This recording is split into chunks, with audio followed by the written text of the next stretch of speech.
waan nurra jiruuf jechuudha. Har'a nafxanyaan isa har'a nu ajjeesaa jirtu dhiifteetu diina keenya isa kaleessaatiinitu diinni keessan abaluu jettee quba qabaa jirti. Qalbeeffadhaa dubbii kana. Diinni isaan ta'uun hafeetu. Diinni ijoollee daa'ima achi galagalaa jedhee ija keenya duratti ganda keenya keessatti isa rashanu ta'uun hafeetu warra biyya isaanii eeggachuudhaaf lola keessa galee TPLFidha diinni keessanii jetteetu odeessi.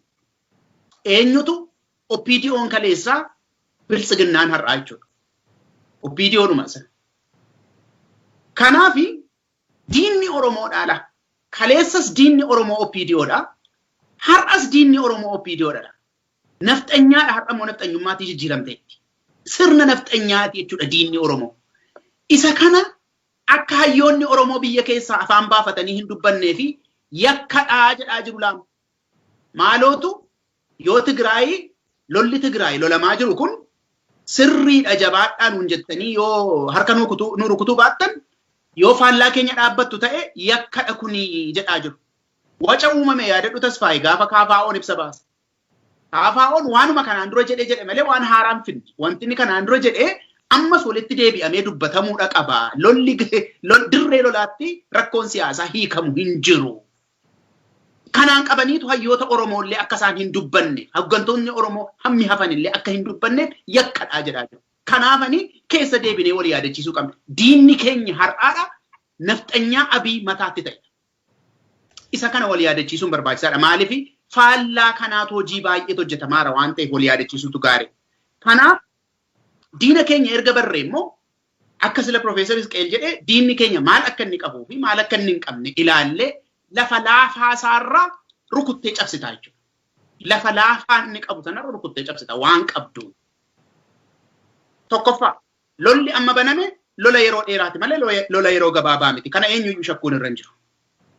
Guyyaa 11ffaa keessa jirra har'a amma biyya keenyaati. Sa'aatii muraasa booddee guyyaan hin jijjiirama. Guyyaa 12ffaa keessa jirra jechuudha. Waraanni erga jalqabame.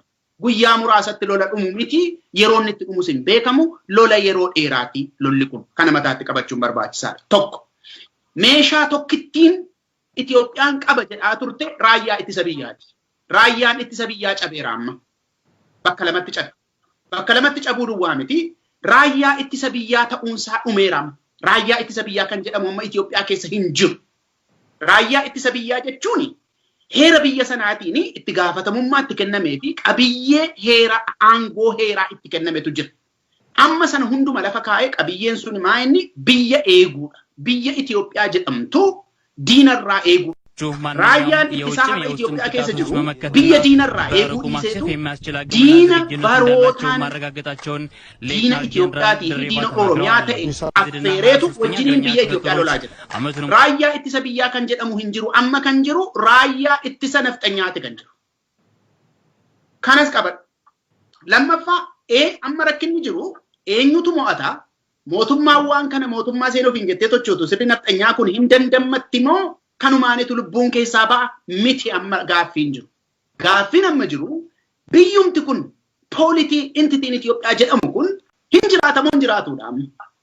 Wanti jiru. Haala kana keessa geenyee jirra. Amma mootummaan hin kufaa hin kufu hin mo'ataa hin mo'atu eenyutu mo'ata amma sana miti rakkina. Biyyumti kun hin jiraata akka biyyaatti kan jedhamu.